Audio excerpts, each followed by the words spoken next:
Caríssimos alunos do nosso curso de Física, tudo bem com vocês? Pessoal, vamos agora finalmente encerrar nossa primeira unidade com esse assunto tão importante que são os capacitores, tá certo?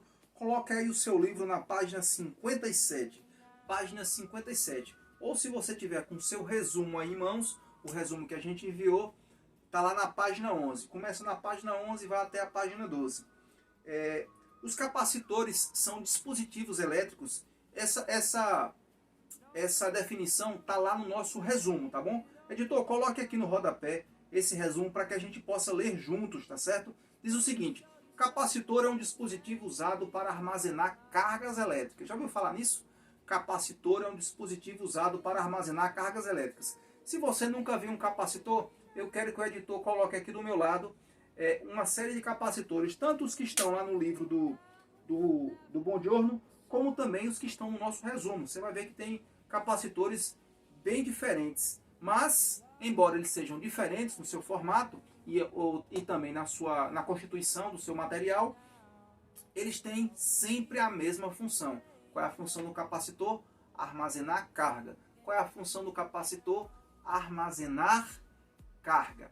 E aí a gente vai aprender daqui a pouquinho como é que funciona esse armazenamento de carga e como é que acontece para ele descarregar. Veja, armazenar carga, ou seja, carregar e depois descarregar. O capacitor só faz essas duas coisas. Ele armazena, ou seja, carrega e depois descarrega. Ele armazena a carga e depois libera a carga. É claro que eu estou falando de carga elétrica. Afinal de contas, o assunto dessa unidade é eletrostática, tá bom? Comportamento das cargas aí quando estão paradas. Legal?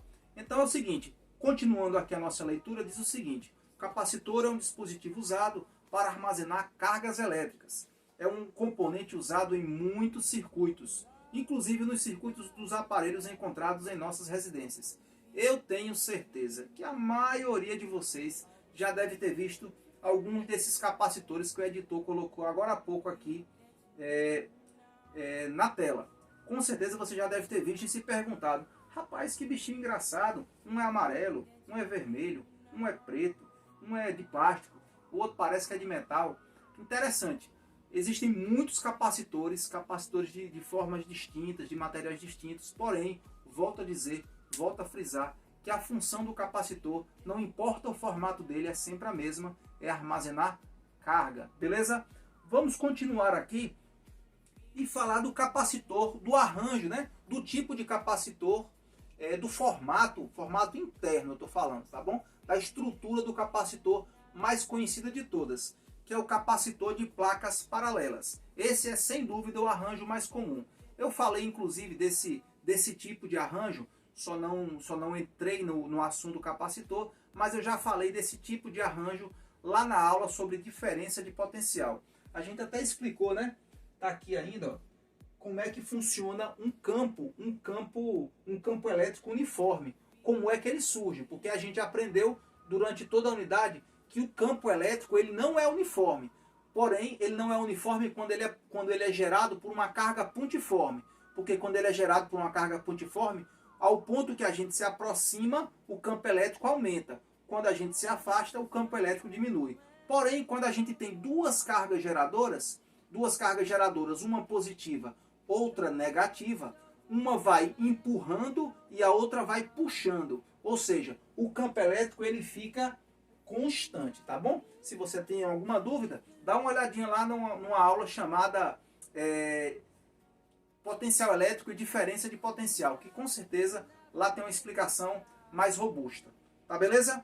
Então, dito isso, você já conhece essa estrutura aqui. São placas paralelas, placas condutoras paralelas, tá bom? Lembre-se o que é um material condutor. Material condutor é aquele que permite a passagem da eletricidade com facilidade. Material condutor é aquele que permite a passagem da eletricidade com facilidade. Legal? Então agora vamos falar como é que a gente instala um capacitor dentro do circuito elétrico. Então veja que a gente já está começando a falar de coisas mais palpáveis. No início da unidade a gente estava falando de elétrons, de quantidade de elétrons, de modelo atômico. A gente estava falando ainda numa escala muito pequena. E agora eu já estou, os nossos vídeos, né? O nosso livro já está trazendo coisas que você já vê assim. Se você abrir a CPU do seu computador, se você não vai abrir porque não vá dizer que eu mandei você abrir a CPU do seu computador, não. Mas se um dia você puder observar, né? Até pela internet mesmo, você vai ver que tem vários capacitores, né? Entre outros dispositivos, entre outros componentes elétricos e eletrônicos dentro das nossas máquinas, né? Dentro do nosso celular, da nossa máquina de lavar, da nossa televisão e por aí vai. Bom, mas sem mais delongas, como é que a gente aplica, como é que a gente instala um capacitor dentro de um circuito? Aqui é um circuito muito simples. O que é que eu tenho aqui? Uma pilha, tá bom? Aqui é uma pilha. Pessoal, não é assim que representa uma fonte, tá bom? Não é assim que representa uma fonte quando você for olhar um circuito. Quem for aí pro ramo das engenharias, você vai ver que não é assim que a gente representa uma fonte, né? Aqui é porque a gente já está dizendo de cara que é uma pilha. Porque eu estou querendo que você observe lá no nosso, deixa eu ver aqui, lá no nosso livro, na página 58. Na página 58 tem esse desenho aqui. Aí eu quis colocar igual está no livro. Mas eu quero já dizer aqui para você, para ficar registrado, que não é assim que você vai encontrar, não é esse desenho aqui, ó, que você vai encontrar quando você olhar, você que vai fazer engenharia elétrica, engenharia civil, enfim, engenharia da computação, você não vai encontrar esse símbolo aqui de uma pilha mesmo, o desenho de uma pilha. Você vai encontrar outro símbolo que a gente vai ver daqui a algumas aulas, que a gente vai falar de outros componentes, outros dispositivos de um circuito elétrico, tá certo? Mas por enquanto vamos obedecer aí o que o nosso mestre Bongiorno colocou no livro dele. Legal? Então aqui é uma pilha. Você já sabe, você já viu, com certeza você já viu uma pilha. Se você não viu, pare o vídeo agora, vá lá no controle da televisão, abra lá a parte de trás do controle e você vai ver o que é uma pilha. Parece com um pincel assim, aí tem um pontinho, de um lado tem um mais e do outro lado tem um menos. Quer dizer, polo positivo, polo negativo. Isso você já sabe, ó. Positivo, negativo. Essas coisas estão começando a fazer sentido agora na sua cabeça, não é isso? Então, você tem lá uma pilha, esse risco aqui, ó, esses riscos que eu coloquei de um lado e do outro, eles são justamente, representam fios condutores. Esses caras aqui, ó, eles representam fios condutores. Qual é a função de um fio condutor no circuito? É justamente permitir a passagem da corrente elétrica, permitir o fluxo das cargas, tá certo? Então você colocou aqui uma pilha, você sabe que de um lado tem um polo positivo, já está aqui. Do lado tem um polo positivo, do outro tem um polo negativo. Porque de um lado tem cargas positivas, do outro lado tem cargas negativas. A grosso modo, mais na frente eu vou te explicar, você vai ver direitinho como é que funciona. Legal? Então entenda o seguinte, quando esses fios condutores são conectados à pilha, as cargas positivas, né?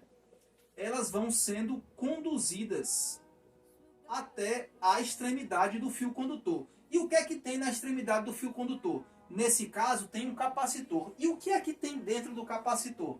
No capacitor que a gente vai estudar, tem duas placas condutoras, duas placas metálicas paralelas.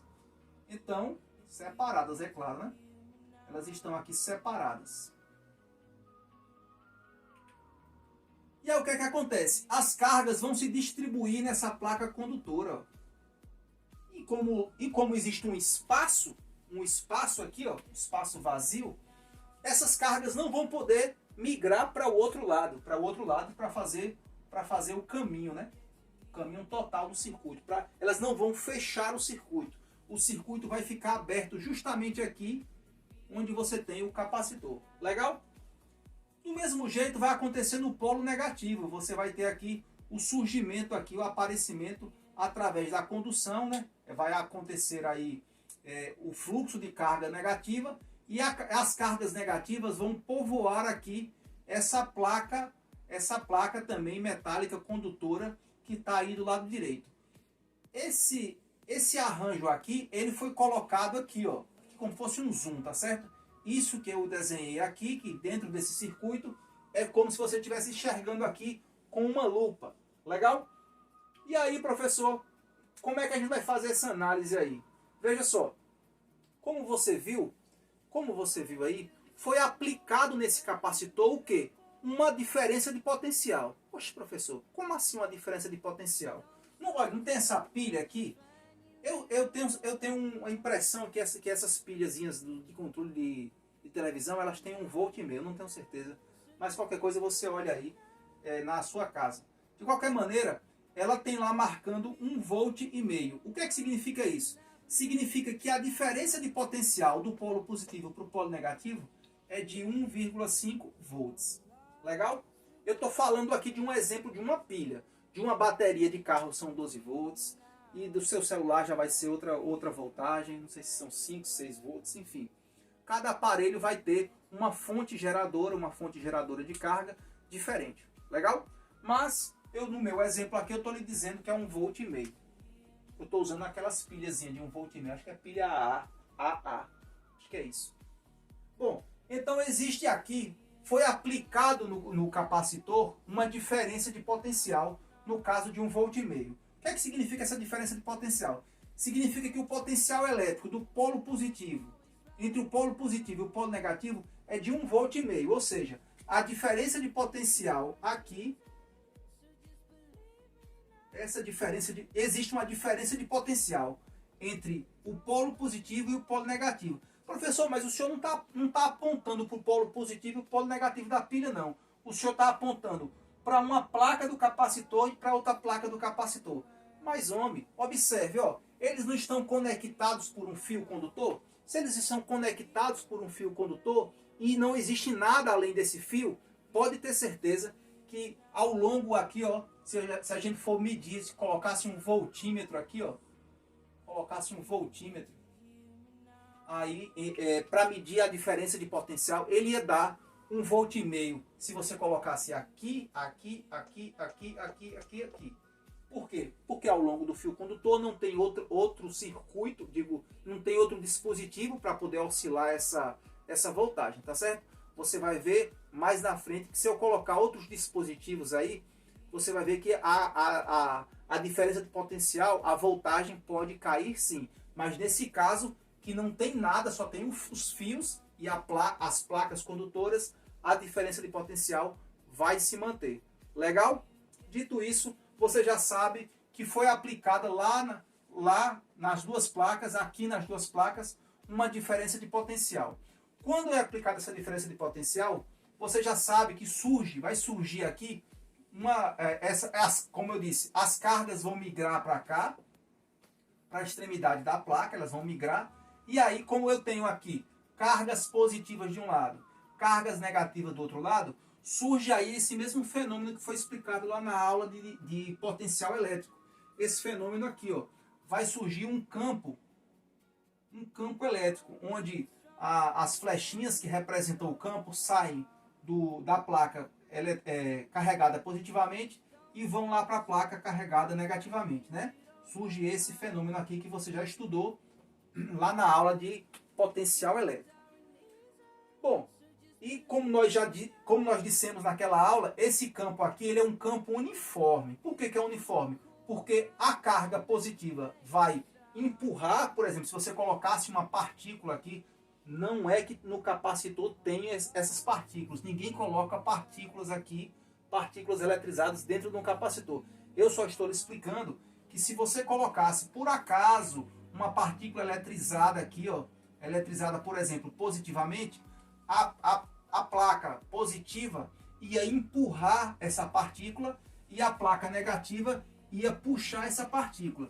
E nesse jogo de empurra e puxa, tudo ao longo de toda essa setinha aqui, ao longo de toda essa linha de ação, o campo elétrico é uniforme, desculpe, o campo elétrico é uniforme ao longo de todas essas linhas de ação do campo elétrico.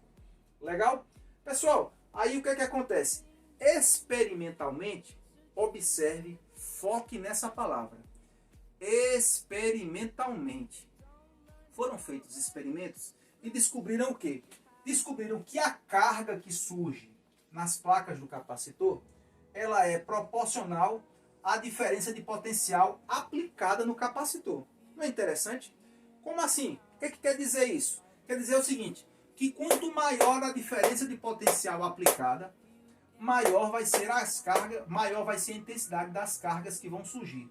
Como assim, professor? A carga positiva ou a carga negativa? Deixa eu te dizer uma coisa que talvez eu não tenha falado. A carga que vai surgir desse lado vai ser igual em módulo à carga que vai surgir do outro lado. Ou seja, se aqui surgir 6 microcoulomb positivo, lá do outro lado vai surgir menos 6 microcoulomb. Beleza? Então as cargas que surgem, elas são cargas iguais em módulo, porém opostas em sinal. Legal? Mas quero que você mentalize isso. O que surge de um lado, surge do outro, igual em módulo, porém diferente no sinal. Então é isso. Quanto maior a diferença de potencial aplicada no capacitor, maior vai ser a intensidade das cargas. Digamos que aqui eu colocasse uma bateria de carro agora. O que ia acontecer? Aqui as cargas iam ser ainda maiores. As cargas que iriam surgir iam ser ainda maiores. Legal? Mas maiores quanto, professor? Depende de quê? Como é que eu faço para saber quanto de carga surge a depender do tanto de diferença de potencial que eu aplico? Então, experimentalmente, chegou nessa conclusão. Ó. Esse símbolo aqui quer dizer assim, diretamente proporcional. Então, para que a gente pudesse identificar e qualificar os capacitores, criou-se uma nova grandeza. Como é o nome dessa grandeza? Capacitância. Diz assim, ó, diz a carga vai ser igual a capacitância vezes a diferença de potencial. Carga vai ser igual a capacitância vezes diferença de potencial. O que é essa capacitância, professor? Essa capacitância é uma grandeza que depende de cada capacitor. Do que o capacitor é feito, de qual é a distância entre as placas, qual é o tamanho do capacitor. Então, a depender do tipo de capacitor, ele pode ter mais ou menos capacitância. Legal? Legal ou não? Pronto, maravilha. Professor, e como é que a gente faz para encontrar a capacitância de um capacitor? Olha, tem duas maneiras. A primeira maneira é você olhar nele. Se você pegar um capacitor e dar uma olhadinha, você vai ver que tem um número escrito lá. Aquele número ali é justamente a capacitância dele. Ele já vem de fábrica mostrando quanto vale a capacitância. Mas como é que os caras sabem que a capacitância daquele capacitor é aquele número? E daqui a pouco eu vou falar sobre esse número. Olha, eles sabem assim, ó. Como eu disse a você, a quantidade de carga que surge, ela é proporcional a... Eu disse assim, né? A quantidade de carga que surge é proporcional à diferença de potencial. Foi isso que a gente falou. E essa proporcionalidade aí é chamada de capacitância. Não é isso que está escrito ali? Eu só transferi aqui para cima. Eu peguei isso daqui e transferi aqui para cima. Se isso é verdade, e que nós concluímos que é verdade através de experimentos, como é que a gente faz para encontrar a capacitância? É só isolá-la em um dos dois membros. Eu vou fazer assim, ó. Carga é igual capacitância. Essa diferença de potencial que está aqui multiplicando a capacitância, eu vou passar para o primeiro membro dividindo a carga, né? Porque não está multiplicando. Quem está multiplicando passa dividindo.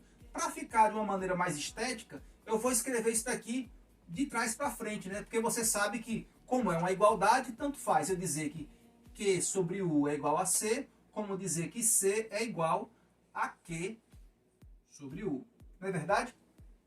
É ou não é verdade? Com certeza. Maravilha. Então agora eu já sei como é que encontra a capacitância. Agora eu já sei qual é o método. Como é que faz para calcular, para encontrar a capacitância de um capacitor. Basta que eu encontre a razão. Lembra que eu falei para você? Quando a gente fala em razão é divisão. E divisão pode ser expressa em forma de fração. Então, para encontrar a capacitância, basta que eu pegue a carga acumulada no capacitor e divida pela diferença de potencial que foi aplicada nele. Não é legal? E aí eu encontro a capacitância. Mas professor, quando a gente encontra a capacitância, a gente diz assim, tipo assim, se der 2 o quê? Ou se der 3 o quê? Boa pergunta. Qual é a unidade de medida de capacitância? Vamos pensar assim, ó. Qual a unidade de medida de carga? De carga. Quem sabe? Coulomb, né? Lembra disso? A unidade de medida de carga, Coulomb. E qual a unidade de medida de diferença de potencial? Nós vimos lá na aula de potencial elétrico que foi até uma homenagem, né? Foi uma homenagem a um físico francês, Alessandro Volta. Então, é o volt. Legal? Tem gente que coloca assim, volt. Coulomb por volt. Mas, professor, nunca ouvi falar. Inclusive, uma vez eu peguei o capacitor que eu encontrei lá nas ferramentas de meu pai, e eu não vi esse Coulomb por volt. Eu vi foi um Fzinho. Pois é, do mesmo jeito que a unidade de medida volt foi uma homenagem ao físico Alessandro Volta, aqui também teve uma outra homenagem ao físico Michael Faraday. E aí a gente diz que a unidade de capacitância, isso aqui, ó, Coulomb por volt, é a mesma coisa, 1 Coulomb por volt é a mesma coisa de um F maiúsculo, assim, que a gente chama de Faraday. Beleza? Faraday, Michael Faraday, é um cara assim incrível, excepcional. Se vocês tiverem um tempo aí para estudar um pouquinho lá no YouTube, vai lá e pergunta lá no Google, pergunta no YouTube quem foi Michael Faraday, que você vai ficar impressionado como esses caras aí revolucionaram o tempo que eles viveram, né? E ainda hoje as conquistas que eles tiveram lá no passado, as descobertas, na verdade, que eles tiveram no passado ainda são importantes nos dias de hoje. Bom, pessoal, o que a gente tem para falar sobre capacitores é isso. Outra coisa, como é que o capacitor funciona na prática? Olha, ele funciona assim, ó. Ele tem 2 estágios. No primeiro estágio, ele vai ser carregado. Quando é que o capacitor é carregado? Quando ele é ligado numa fonte. Ele é ligado numa fonte e aí ele acumula carga. Ele acumula carga, com esse acúmulo de carga, tanto na placa da esquerda aqui, como na placa da direita, né, nas duas placas, o acúmulo de cargas, é claro, com sinais contrários, faz surgir um campo. E esse campo aí, nele, é armazenado, sabe o quê? Energia. Não é legal? Fica armazenada energia como se fosse uma mola que foi comprimida. Uma mola que foi comprimida e fica ali na iminência de voltar para sua posição inicial. E volta, professor, do mesmo jeito numa mola, que se a gente empurrar e ela fica tensionada ali, quando a gente cessa a pressão, ela volta para o lugar. O capacitor, ele também tem esse estágio que ele retorna? Tem sim. Se você pegar esse capacitor aqui, ó, se você pegar um capacitor qualquer, vou colocar aqui, ó, um determinado capacitor, dado momento aí, ele estava ali em contato com uma pilha, né? Vou botar uma pilhazinha aqui e tal. Ele estava ali em contato com a pilha. O que é que acontece? Surgiu ali nele cargas, de um lado positivo e do outro lado negativo, não é isso? E aí ele ficou carregado. E aí você foi e desconectou ele da fonte de alimentação, no caso da pilha. Aí ficou esse capacitor, sabe como é que a gente chama? Ele ficou carregado, o capacitor ficou carregado. De tal maneira que se você pegar um fio condutor e ligar esse lado com o outro lado ali, o que acontece? O que acontece é um pipoco, meu amigo, porque ele está carregado. As cargas de sinais contrários, você lembra que elas querem se atrair? Então o que vai acontecer é um curto-circuito, se você tiver essa curiosidade de ligar um polo ao outro, as duas perninhas de um capacitor. Você pode até ver aí nas imagens, você vai ver que o capacitor ele tem 2 perninhas aí. Então, quando eles estão carregadas, quando o capacitor está carregado, você não deve né, encostar uma perninha na outra. Não assim de maneira deliberada, né? É claro que no final das contas, a função do capacitor é, em dado momento, descarregar essa carga. Então ele acumula no circuito, dentro da funcionalidade do circuito, ele acumula essas cargas e em um dado momento ele permite sim esse fluxo, mas é um fluxo controlado. Se você tiver curiosidade, tem um canal chamado Manual do Mundo, e aí ele te ensina a fazer um capacitorzinho em casa, para você ver como é que funciona lá. Às vezes até dá para dar um choquinho assim na pele, é um choquinho inofensivo, mas se você fizer esses, que, por exemplo, que está lá no Manual do Mundo, não vá pegar um capacitor que está lá num aparelho, carregar e dar choque nos outros não, porque isso aí pode causar sérios danos à saúde, né? Beleza?